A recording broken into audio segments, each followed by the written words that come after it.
The gruesome images of war filled you with rage. You can't stand injustice and won't stay arms crossed. Thousands of people feel the same way. Together, you could all make a difference. But the fight for peace has never been easy.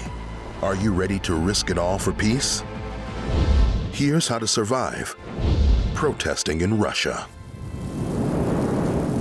Since the Russian invasion of Ukraine started, news outlets and social media outside of Russia have been flooded with pictures and videos of the horrors that Ukrainian citizens have had to endure.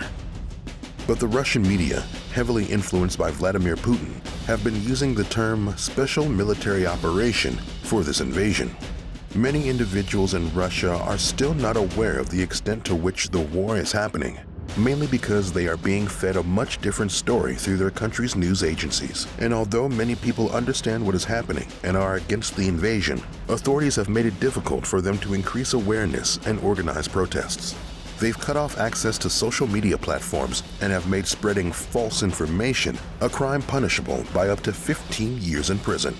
This includes the crime of using the words war, attack, and invasion.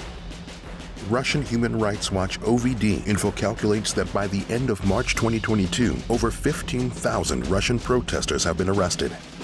But many people continue to protest and strongly oppose the injustice and violence inflicted on the citizens of Ukraine. What should you bring to protest against a country at war? How can you keep your identity secret? And how are protesters using emojis to spread their message? Protesting in Russia right now takes a lot of courage, but being brave won't necessarily keep you safe. You'll need to be smart about it. Here's what you could do to keep yourself and others safe. Step 1. Blend in. Going alone with a big sign to your city's main square is the fastest way to get captured by the police. Find out about an upcoming protest and prepare to join it. Hide your banner or distinctive clothing until you get to the location. As the size of the protest increases, the lower the odds are of you being centered out by authorities. The more people around you, the better. While larger protests can get violent and dangerous, they are also safer in terms of identity. Being part of a larger protest also increases its visibility and credibility. This will help to communicate the message to the public and show that you oppose the war.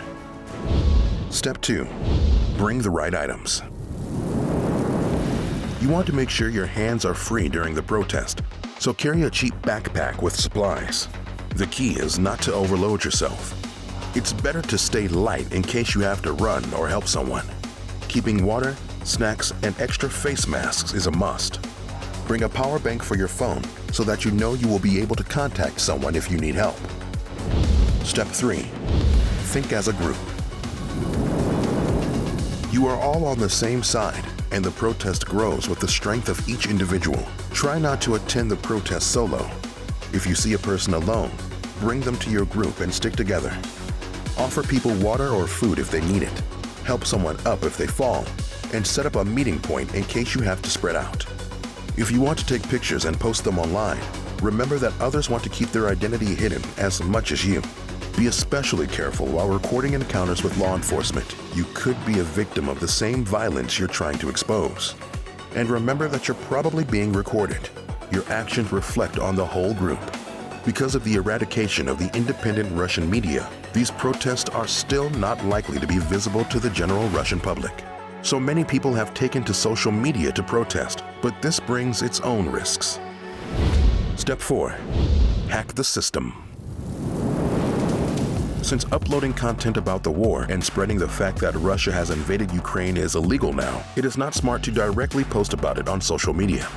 The Russian authorities are imposing legal ramifications on individuals who attempt to give protests or opposition to their policies a wider audience.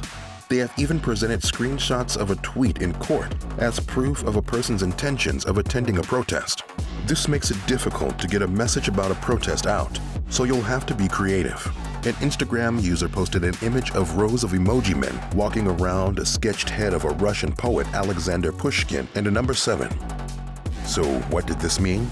It was about the time of a protest at Moscow's Pushkin Square.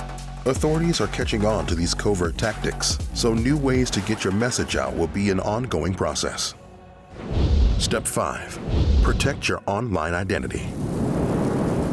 Social media platforms have taken measures to help protect innocent people in both Ukraine and Russia. Facebook has allowed Ukrainian users to quickly lock down their profiles, which gives them an extra layer of privacy. Only approved accounts can view their posts or share their photos. Twitter has advised individuals to set up two-factor authentication and disable location information so that tweets can't be traced as easily. It will even deactivate your account if you feel unsafe. But they have also mistakenly suspended accounts of independent reporters who were informing about Russian military movements at the border with Ukraine. You can hide your location and your IP address by using a VPN, but posting explicit information about your views online can still lead to you being identified and charged. Russia banned unauthorized demonstrations in 2014, but there are still people willing to stand up for their right to protest a senseless war. This invasion has already killed thousands and displaced millions of Ukrainian citizens. But in the middle of the horror, there are people helping each other survive. We've got their stories right here.